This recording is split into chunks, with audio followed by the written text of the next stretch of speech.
Hello and welcome. If you're listening, the day's done, but your mind may still be searching for a puzzle to solve. This channel is for that mind. We won't fight that energy. We'll gently redirect it down a path lined not with tomorrow's worries, but with quiet, sprawling human mysteries. We explore conspiracy theories, not to prove, alarm, or convince, but for the story. For the strange comfort found in the unresolved.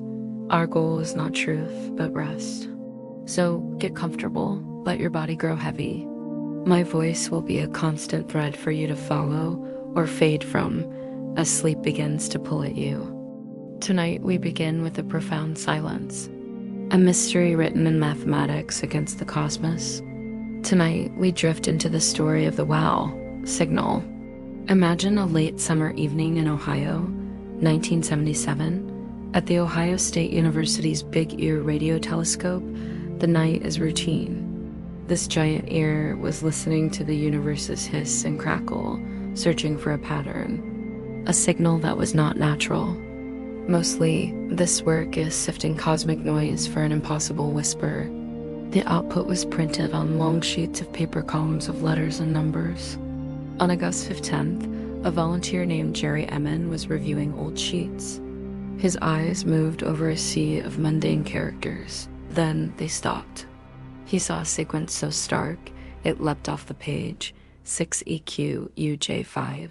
In this code, letters appeared when a signal grew stronger. U was the highest on the scale. This was a surge. A narrowband radio signal, exactly the kind they sought, rising from the noise. It held its peak for exactly 72 seconds, the length of time the telescope could see that point in the sky, and then it vanished. Emmon took his red pen. He circled the sequence. In the margin, he wrote a spontaneous expression of his awe. Wow, the perfect human reaction. A gasp of wonder, and with that, the wow. Signal was born. Let's sink into the details. The signal was powerful, over 30 times stronger than space's ambient noise. It was focused on a very specific frequency, 1420 megahertz. This is key. It's the emission frequency of neutral hydrogen, the universe's most common element. Scientists had suggested it would be a logical watering hole for interstellar communication. It was as if a cosmic transmitter tuned to the universe's most obvious station, shouted once into the void, and then silence. That is the mystery's quiet power.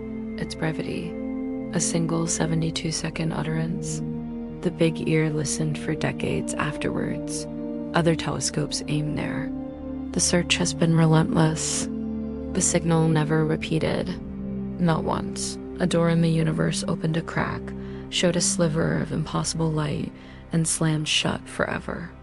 This singular nature is what fuels the quiet theories. The first path is natural phenomena, perhaps a passing comet. In 2017, a paper suggested comets could be the source, but their hydrogen clouds are too broad. The idea flickered and faded. Perhaps a reflection? A human signal, a satellite bouncing off space debris back to us? It's possible. But 1420 megahertz is a protected frequency for science. To reflect so perfectly, just once, it feels a bit too convenient. Each natural explanation carries a small, but a nagging inconsistency. The second path is the intentional signal. What if it was exactly what it looked like? A lighthouse beam from a distant star, rotating through the dark. For one brief Earth minute, it pointed directly at us. Our ear was in the right place at the exact right time. Then the beam rotated away. This explains the perfect parameters and the profound silence. We're not the center. We simply pass through its light. Who built it? An ancient civilization, perhaps. A beacon not for conversation, but announcement. We're here. They aim it at the galactic core and set it to spin with the slow rhythm of geological time.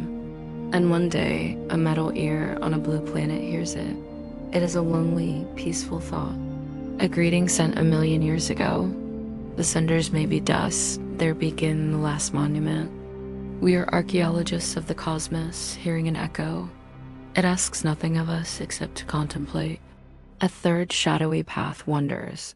What if it was a signal from our own future reflected back?